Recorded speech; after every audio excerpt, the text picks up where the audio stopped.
Hi, welcome back from very much in lockdown mode northeast of Brazil. I've been thinking about this and the next few vlogs that I've been planning,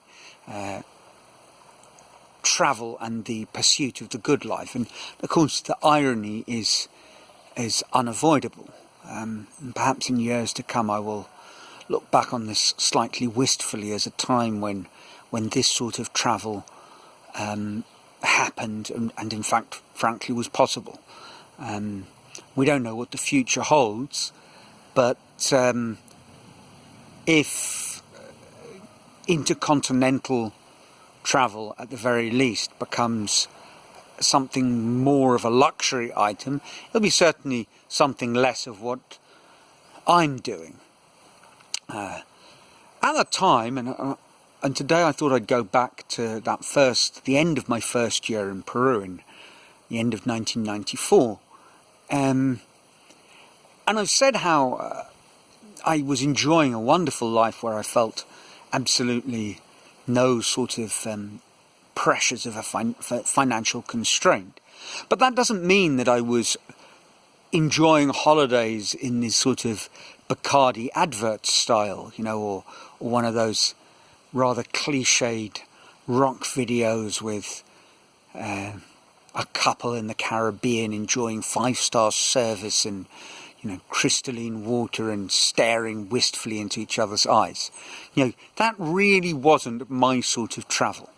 And the good life that I was pursuing was something else. And I think before I go into details of my first international adventure after moving to Peru, I do want to just outline what I think, and looking back on it, what I was looking for. And for me, it was to go to these unimaginable exotic places and just experience life in a fundamentally different way to the way I was experiencing it.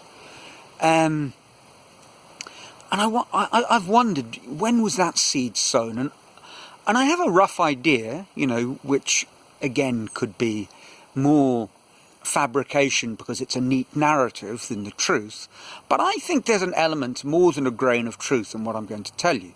And I remember as a child, I received as a birthday present a book about, I think it was a boy who had a magic carpet that took him to places, and each of the stories was stories from a new exotic country. I can remember one where he was walking down the main boulevard in Buenos Aires, Argentina, and everyone was walking. It was very hot, and everyone was walking around using parasols and these very glamorous ladies.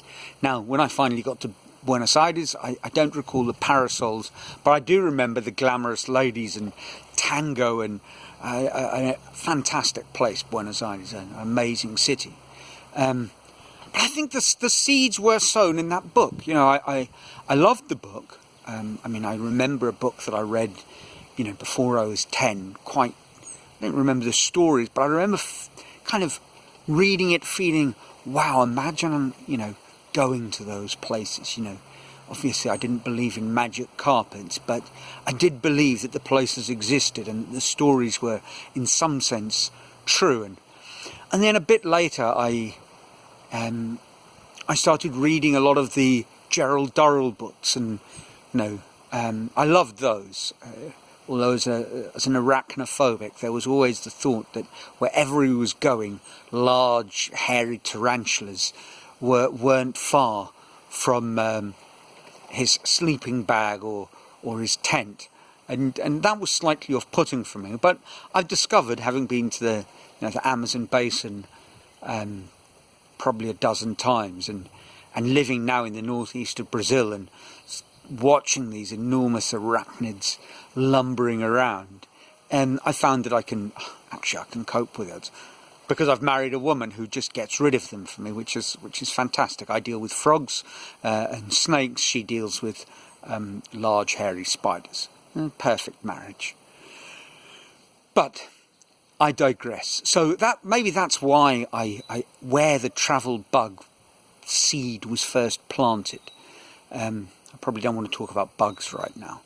I know spiders don't really count as bugs, but coronavirus I think does. So let's not talk about bugs. Let's talk about seeds of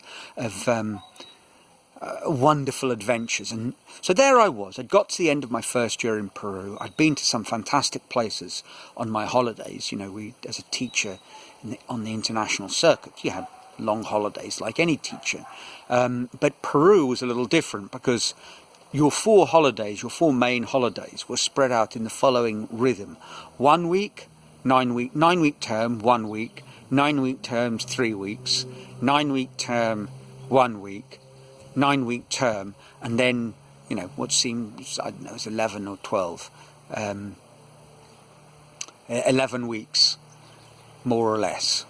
And so after I'd gone to a trip I've spoken about before, my ill-fated Amazon Christmas experience, and I'd got back, I hung out in Lima. I decided I wanted to get a feel for Lima in the summer, and a housemate, I had a new housemate in the flat. Lucho was quite a character and a real aficionado of ceviches and Peruvian culture, and so we spent a few weeks whirling around Lima, and he showed me the ropes and some fantastic eating place. And I had a wonderful time, but I reached a point where I wanted to go somewhere exotic. I had a bit of money saved up, a bit over $1,000. And I was talking to someone, they said, you know, the Rolling Stones are coming to South America, and what a blow, they're not going to play in Lima. And I'd seen the Rolling Stones at Wembley. I thought, you know, I could do that again. Been a few years. Let's see what they're like in South America. If it's, you know. So where are they playing, I asked. And they said, Rio. So I thought, oh, fantastic. So the very next day, I popped off to a local travel agent, bought a return ticket, went to the school bank, took out all my money, and made sure my paperwork was in order, yellow fever jabs, and off I went to Rio. You know, that was the extent of my planning. I had the dates of the tour, and this was, of course, pre-internet days. I had the dates of the tour, but nothing else. I arrived late at night in Rio, the main international airport in Rio. Went to the information desk, which luckily for me was still open, inquired about a hotel, and I had this idea, you know, I was going to a country and I'd heard stories about Brazil being very cheap, but what I hadn't really taken into account, and certainly haven't done absolutely no research, was the fact that a new currency regime had kicked in, and far from dollars making me a rich man, $1 was worth 85 Brazilian cents. So my 17-day holiday, I think I'd had $1,400, turned out to be not well budgeted. And when the gentleman at the tourist desk said, you know, well, I can book you into a hotel, and I asked, how much is it? I realized that one night in the hotels that the airport was offering would have been, you know, my daily budget. Now, a more mature travelling version of me would have booked in for one night and solved the problem the next day. But this was my first trip, and I hadn't really thought of that as a possibility. So I asked him, look, that's absolutely out of the question. I have very little money. Have you got a better plan? He said, well, I've got a friend who has an apartment in Copacabana that he rents out. I'll give him a call. So he gave his friend a call. It was 35 reais. And I think I'd worked out that my daily budget was maybe 80 odd reais. So it was nearly half my daily budget on accommodation. But it was a flat rather than, you know, a hotel room. And it was a you know, had a little kitchenette. So I could do my own cooking. So I figured, no, it's perfect. Tell him I'll take it. And in hindsight, it was a crazy plan. Yeah, I knew nothing about this man. I'd put my trust in the hands of someone that I'd never met and I could barely understand because his English really wasn't that good. But you know, trust him I did. And a little bit later, this gentleman arrived. He didn't speak much English at all. But we confirmed the price, and he said, I'll take you. So we went into the car park, and then he had me sort of duck behind a car, and, you know, we weren't exactly leopard crawling. I mean, those who know me well know that leopard crawling wasn't really my style, but we were sort of doing a low-lying chuckberry duck walk behind the cars, and I think, as far as I could make it out, he'd parked illegally and he was trying to avoid security, you know, and I could see that there was security, and I could also see that they had guns, which is something that even after a full year in South America, or in Peru, I hadn't quite got used to the fact that police and security walked around sort of like a uniformed Clint Eastwood with their 38 Special strapped to their waist. You know, I found that slightly off-putting, and the fact that I was duck walking behind some cars in a car park at 1 a.m. Well, it was fantastic. You know, what a way to start my holiday. We eventually got into the car. He took me to the flat. I paid for the first few nights and said, look, I told him how long I was staying, wrote down the dates and said, I'll get the traveller's checks changed and you can come back in a couple of days. A wonderful arrangement. And so I embarked on a 2-week holiday in Rio, and it was absolutely unbelievable. If you haven't been to Rio, Rio is one of those tourist venues. I put it in there with Machu Picchu, obviously very different, obviously, but in the same way, it doesn't disappoint. It's not just a picture postcard. You know, you go to see the Eiffel Tower, very nice, lovely, Big Ben, you know, the Empire State Building, take a picture, move on. But Rio is different. It's visceral. It's alive, and it for someone, you know, like me, who'd come from